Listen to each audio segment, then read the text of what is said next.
Hi everyone, it's time for this week's edition of the Roar Report. We are looking at the week of September the 11th through the 15th. But first I would like to say it was such a great first week of school. The 7th graders, I think, are kind of getting their sea legs and they understand, for the most part, how to open up their lockers. Here's the big takeaway from lockers. You will get your combination right, but you really got to yank on those things to get them to open. That's the key to opening up your locker. And our 8th graders came on Thursday and it was like a family reunion. Everyone was so happy to see each other. There were just lots of hugs and smiles. It felt really good.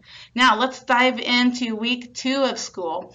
Parents, kids, you are going to have some really important paperwork that goes home this weekend. There are 3 things in particular that I would like you to look for. Number 1 is dental sealant paperwork. Even if you don't plan to get the free dental sealants to the school, we do need to have that paperwork back that just even says no thanks. We do collect that, and the more responses we get, the more likely we are to get our dental sealant people to come back the next year. This is a grant that we do. It's a really important thing to get excellent dental care out to rural communities, and I would strongly encourage you to return that paperwork even if it's something that you're not wanting to access. Another thing that you should look for is a Chromebook Checkout form. A lot of our classes require the use of Chromebook. Our science labs, for example, use Chromebooks, and our social studies curriculum uses a lot of online curriculum.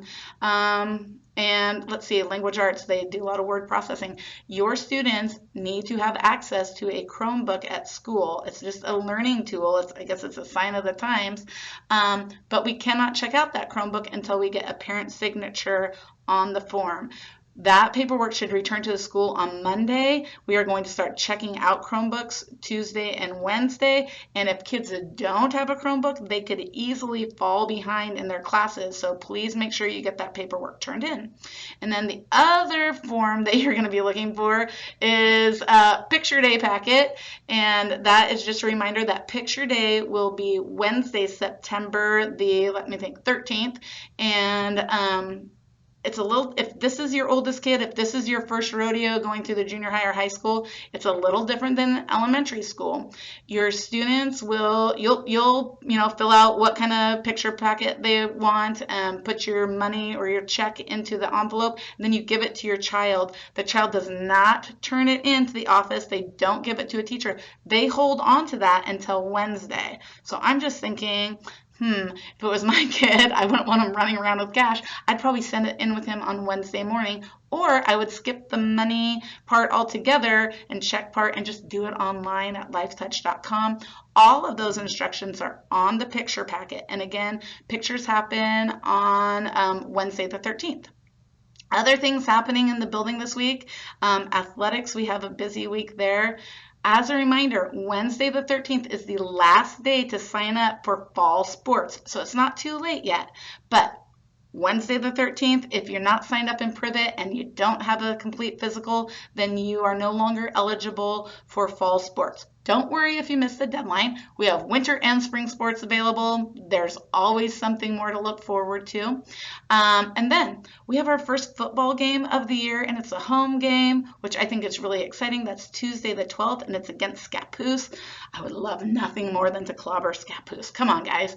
7th grade plays at 4 o'clock. 8th grade plays at 5:15. This happens at the high school, so don't come to the junior high for a football game. There is a $5 gate fee for adults. Students get in free. There's something really wonderful about seeing your kids play on the high school turf. I don't know if it's maybe just because I'm a cheesemaker, it makes me nostalgic. It's really fun. It's a great environment. It's great for parents and kids. I encourage you to get out there and check it out.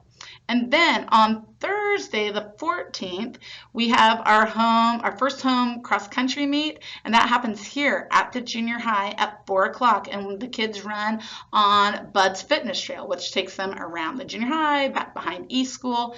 Cross-country meets are something that has always, I think, been really wonderful to be a part of. I'm a cross-country mom.